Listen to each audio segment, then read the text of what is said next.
Alright, ladies and gentlemen, this is O11 Notes, solve equations with radicals. Your objectives are you'll be able to solve equations with radicals in them. And with these problems, you could have multiple answers. It all depends on what type of problem you got here. I'm going to try to break it down and make it easy as I can for you, though. So, we have this problem here. Problem number 1 says negative 1 plus square root of k is equal to 2. Our goal is to solve for the variable. We're going to solve each equation. In this case, we're going to solve for k. We're going to use our inverse operation skills and get k all by itself. So, with that being said, we're going to first take our equation and rewrite it. Negative 1 plus square root of k equals 2. Now, instead of the square root symbol, I just write SQRT for square root. Next, what I'm going to be doing is I'm going to add 1 to both sides. So negative 1, add 1, they're going to cancel out. And we're going to have the square root of k is equal to 3. Now to get rid of a square root, you have to do the opposite, which is squared. So the square root of k, the opposite is squaring it. So we're going to square it to both sides. And when we do that, we're going to get k is equal to 9 because 3 squared is 9. So I added 1 to both sides, and I take the square, I square both sides. That's what I did in this problem. To get k equals 9. Alright, looking at problem number 2. We got negative 2 times the square root of n is equal to negative 10. I first rewrite it. Make it a little bit bigger for you. So you have negative 2 times the square root of n equals negative 10. I then divide by negative 2 to both sides to get that square root of n by itself. So we have negative 10 divided by negative 2 gets us positive 5. To get rid of the square root of n and just make it n, we square it, because that's the opposite. And 5 squared is 25, so we have n equals 25. That's the answer for number 2.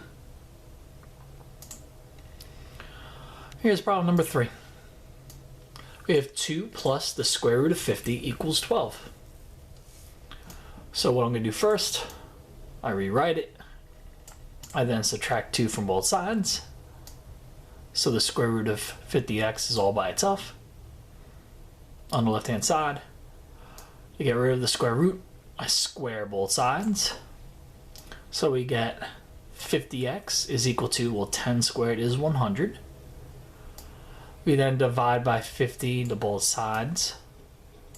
And we get x equals 2. That's how you do problem number 3.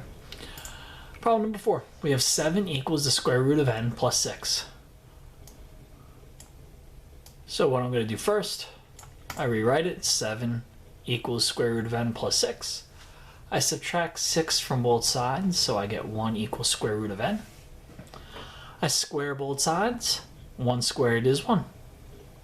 And the opposite of square root is squared. So that's why it just stays n, or whatever's on the inside of the parentheses. Number 5, we have negative 3 times the square root of n divided by 2 equals negative 15. Here's all my steps. Actually, I'll make them a little bit bigger here on the side. Might be a little easier to see. So I first rewrote the equation up here on top. I then divided by negative 3 to both sides. So I got square root of n divided by 2 is equal to 5. I then square both sides. So I take my inside, I rewrite that, n divided by 2 equals 5.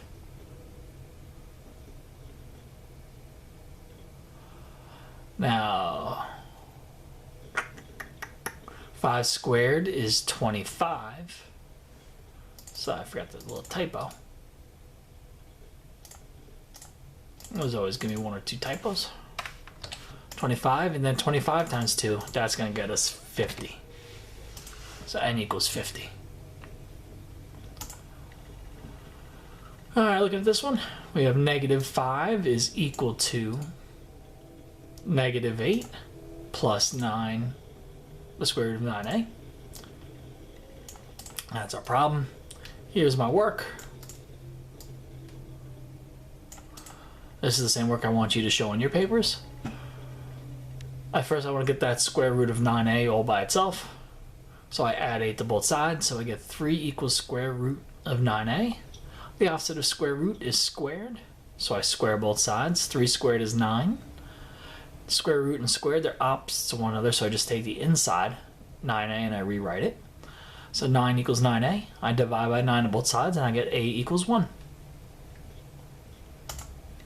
Looking at problem number 7. We have 10 equals the square root of -5 minus x. Now that plus 10 is on the outside of the square root, so those are the small little details you're going to have to notice on your own. We first have to get that square root all by itself. To do that, we have to move that positive 10 to the other side. Then I do that by inverse operations. So I subtract 10 from both sides. Move this up and out of the way.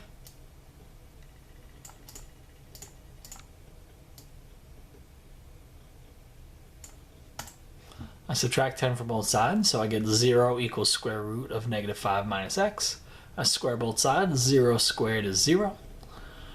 Since these two are opposites, I just rewrite what's on the inside of that square root, -5 minus x. I add x to both sides and I get x equals 5. We got number 8.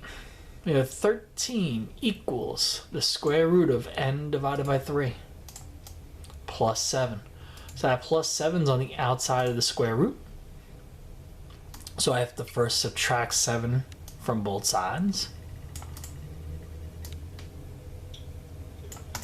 like I do here. 13 minus 7 gets us 6. 6 equals square root of n minus 3. Get rid of the square root, we square both sides, so we get 36 equals n divided by 3, because we just take the inside, and then we multiply by 3 to both sides. 36 times 3 gets you 108, so n equals 108. Number 9, we have the square root of n is equal to 254.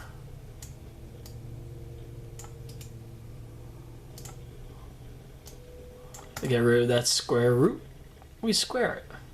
So we have x equals 254 squared is 64,516. Okay, at number 10, we have 78 equals square root of x plus 169. To get rid of that square root, we have to square both sides. So 78 squared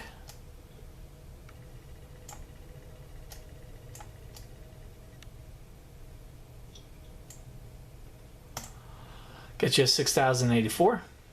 We carry down what's on the inside of the square root down here. So we have x plus 169. We then subtract 169 from both sides and we get 5,915 is equal to x.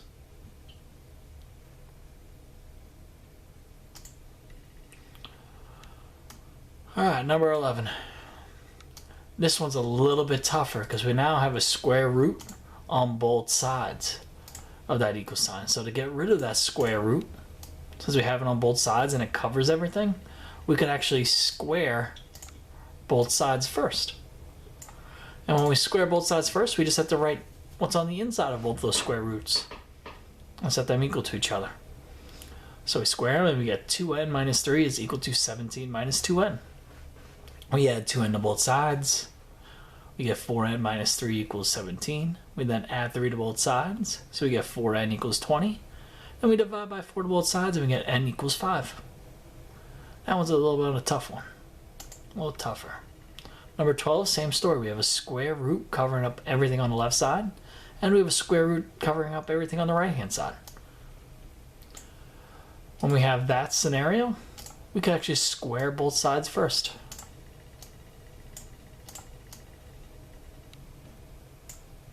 And when we do that, we just set what's on the inside of both those square roots equal to each other.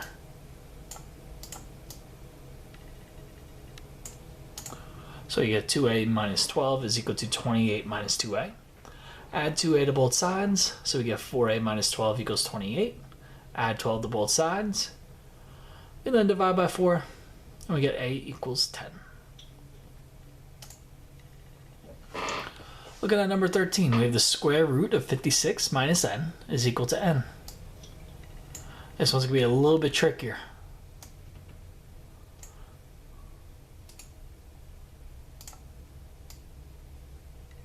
Got my notes here on the side of all my steps. So first what we could do, what I did here is I squared both sides to get rid of that square root. Since the square root's all by itself, on the left hand side I square it, so I get 56 minus n. So what's on the inside, I write on the left side. And then n squared is n squared. I then add n to both sides. So I get 56 equals n squared plus n. Now, because of this scenario, I know I'm going to have to do something a little bit different. This is one of the challenging problems. I know the concept of a quadratic formula. And we're going to use the quadratic formula. Later on, more so in geometry. But you could also use it here in Algebra 1. You might have seen this already in middle school. The quadratic formula, or just in our last unit. I'm going to subtract 56 from both sides, so I get 0 equals n squared plus n minus 56. This is the factoring we did last unit. We take that last number, that's c, negative 56, and I find out the two factors that get us positive 1 is going to be negative 7 and positive 8. So then what I do, I write n minus 7 times n plus 8 is equal to 0. And then I set each one of them equal to 0. And I see that you add 7 to both sides to get n equals 7. And then I subtract 8 from both sides so we get n equals negative 8. Now, check to see if these work. We actually have to plug them back in. I plug in 7. 56 minus 7 gets us 49. The square root of 49 is 7. And 7 equals 7. So that one works out. Now let's put in negative 8. 56 minus a negative 8 gets us 64. The square root of 64 is positive 8. Is positive 8 equal to negative 8? No. That's why negative 8 does not work. It's not one of our answers. But 7 is. So 3 is 8. I'm sorry, 3 is A. Positive 7. 13. Whew. Wow. Problem number 13, the answer is A. Positive 7. Alright, number 14. We have x equals the square root of 7x. So once again, this is one of those challenging problems. That's going to push you a little bit further. So if you're looking more of a challenge, this is what you're going to get for a challenge.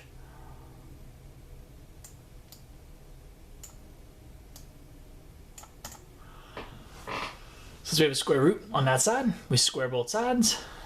So we get x squared equals 7x. We move the 7x over. We know we could subtract 0 from both sides, add another 0 in there to make it look nice and pretty for us. We take that 0. We do the factors of 0 are 0 and negative 7. 0 times negative 7 gets us 0. And 0 plus negative 7 gets us negative 7x. So we have 0 and negative 7 are our two factors of 0 that add up to negative 7. So we write x minus 7 and x plus 0. We solve each one of these set of parentheses. Set them equal to 0. Add 7 to both sides, you get x equals 7. And you get 0. So that's why our answer for number 14 is C, 0 and 7.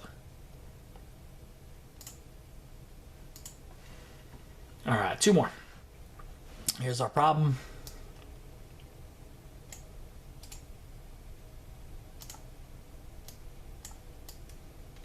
Let's slide that over. Here's our work.